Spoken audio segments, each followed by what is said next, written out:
Dok, Yes. apa kabar lo? Alhamdulillah baik-baik. Apa kabar lo? Baik, Dok. Thank you, Dok. Dok, Sama-sama. lo tuh ternyata multi talented. Sumpah. Gue tuh juga baru tahu lo nggak cuma jago bikin musik, gitar lah udah jagoan. Itu semua orang udah tahu ya. Karir di grup musik slang juga lo udah gila-gilaan bareng mereka. Lo ternyata juga punya bisnis restoran. Dan yang lebih gila ya. Apa tuh? Nih yang ada lagi Gue concern pengen tahu gue. yang gila tuh apa? Yang lebih gila lo jago masak. Itu bikin gue terkagum-kagum. Aduh. Dan yang lebih gila lagi, lo tuh kuliah lagi sekarang. Iya, Iya kan? gue kuliah lagi ya. Oke, gue nanya yang terakhir dulu deh. Kenapa lo mau kuliah lagi? Dan apa yang lo ambil? Major apa yang lo ambil? Gue kuliah lagi tuh karena gue pikir gue gak mau pikun. Gue pingin karena buat gue proses belajar tuh kayaknya sampai gue udah masuk dalam liang kubur Berhenti. selesai. Setuju. Jadi selama gue punya banyak contoh, terutama bokap gue. Bokap gue mungkin dari yang beraktivitas terus sampai akhirnya di tuanya mungkin nggak terlalu beraktivitas, ya mungkin Menurun. sedikit drop. Gue pingin belajar dari gue pingin punya satu formula sendiri apa ya. Ya selain olahraga ya gue pingin terus belajar. Oke. Tapi gue pengen belajar hal yang gue suka. Gue pengen belajar di masa tua gue adalah hal yang bisa gue aplikasikan. Jadi gue ngambil ekonomi pariwisata. Dan cuma ada di Ambon, Pinter banget lo. Ambon, Kendari, NTB sama Batam. Itu di universitas terbuka. UT. Gue ambil ekonomi pariwisata. Karena gue suka banget pariwisata. Of course. Tadi waktu pas ada sempat interview sebelumnya nih di One Bites ya. Iya, One Bite. Gue ngomong tentang Indonesia, tentang kebudayaan, tentang kecantikan alam Indonesia. Itu buat gue sustainability itu harus benar-benar harus ada. Iya. Diteruskan sama anak cucu kita gitu. Setuju. Gitu. Jadi gue ngambil sekolah, gue kuliah lagi ngambil ekonomi pariwisata. Jadi ini kan sebenarnya nggak tatap muka langsung kan? Kalau UT kan? Enggak. Online kan? Yang gue suka itu. Iya. Karena Jadi lo bisa ngatur waktu fleksibel kan? waktu gue, tapi jadinya gue tuh biasa sampai jam 2:30 pagi ngerjain tugas.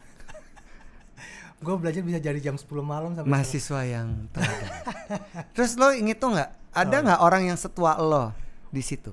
Oh ternyata di UT itu Beragam.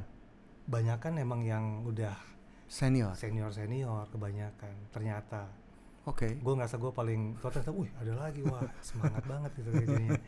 Jadi ternyata emang di UT itu yang gue suka, gue punya fleksibilitas untuk menentukan kapan gue kuliah, jam berapa gue bisanya. Ini baru mulai kan? Gue baru mulai dan ujian bisa di mana aja gue mau, tapi gue mesti kasih tahu sebelumnya. Iya. Biasanya 2 minggu sebulan sebelumnya bahwa tanggal segini gue ada di misalnya di Kota mana kota gitu? mana gitu. Lo bisa? Mereka akan siapkan di situ. Asik banget yang gua demen. buat Pak Rido. Dok, Iya. gue ngelihat lo tuh sebagai seorang figur yang menurut gue tuh sustain. Kayak tadi ngambil kata-kata lo ya. Terus. Gue baca bini lo posting di Instagram. Oni bilang bahwa gue menikah sama suami gue dan keluarga gue bertanya bisa kasih makan apa sama anak gue gitu kan. Terus Oni itu kan kalau nulis tuh menggelitik ya. Jago dia. Iya, dia menggelitik kayak Iya. kocak banget sih ini si Oni gitu. Terus ternyata dari satu feed yang Oni posting bilang bahwa gue nggak nyangka waktu itu fotonya lo lagi dengan aksi lo. Ternyata gue nggak nyangka bahwa sampai di karir ini yang udah begitu panjang, udah lebih dari 4 dekade. Slang 40 tahun ini, Ya. dan gua sama Slang jalan 26 tahun. Oke. 3 dekade Ya. dengan mereka. Ya. Tapi di luar itu kan lo juga udah mulai juga kan. Ya. Jadi yang menggelitik lagi dari narasi yang ditulis sama Oni ada lagi nih, lo ngomong ke Oni melalui narasi itu ya. Ya kalau gue nggak bisa berkarya lagi, nggak laku lagi, ya udah deh gue pulang ke Ambon. Lo baca. Iya kan? Gue gini, wah kocak banget nih si Oni. Dan Lo nggak. ya ternyata maksudnya ya segala hal yang lo lakukan yang datang dari hati itu ya mendapatkan apresiasi. Gue percaya segala sesuatu yang dikerjakan dari hati akan diterima ke hati juga. Jadi proses tulus, ikhlas buat gue itu yang paling penting sih.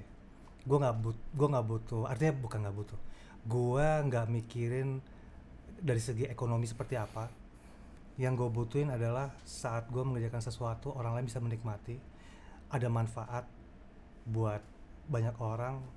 Gue rasa itu yang paling utama sih gitu. Gue banyak baca juga ya, orang-orang yang sukses itu tidak pernah menyangka mereka sampai di titik tersebut.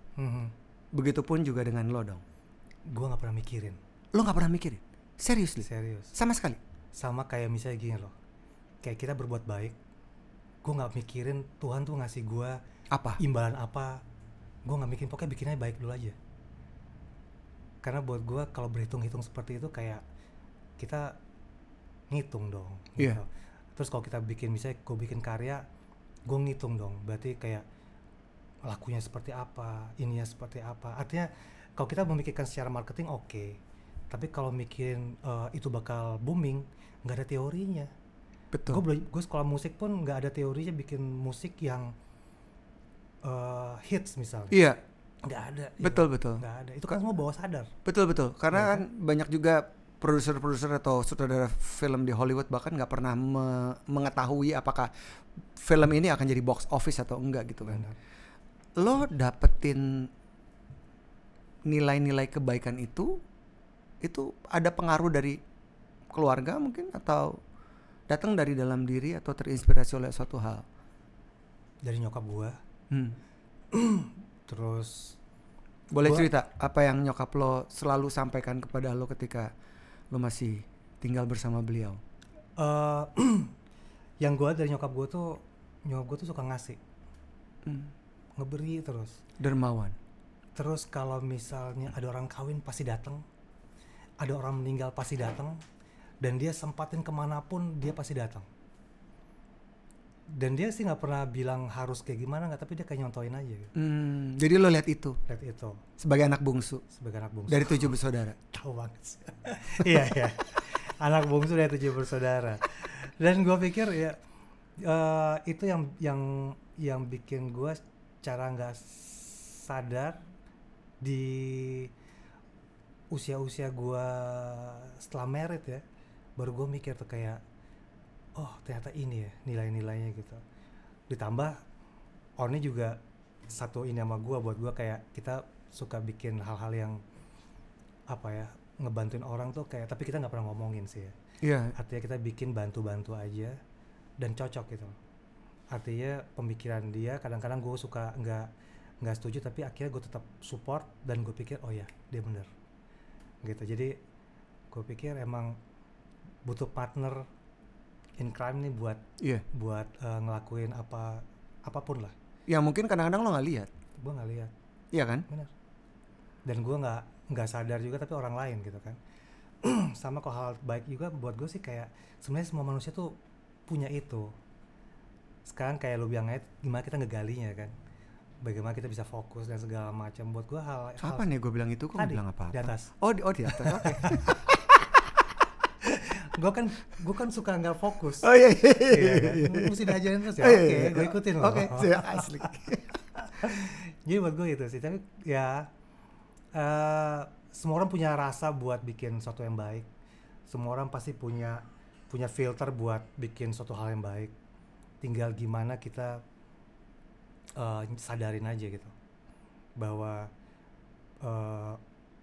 kita punya niatan untuk ngebantu atau bikin sesuatu yang lebih baik atau yang bermanfaat buat orang di sekitar kita ataupun lebih luas gitu.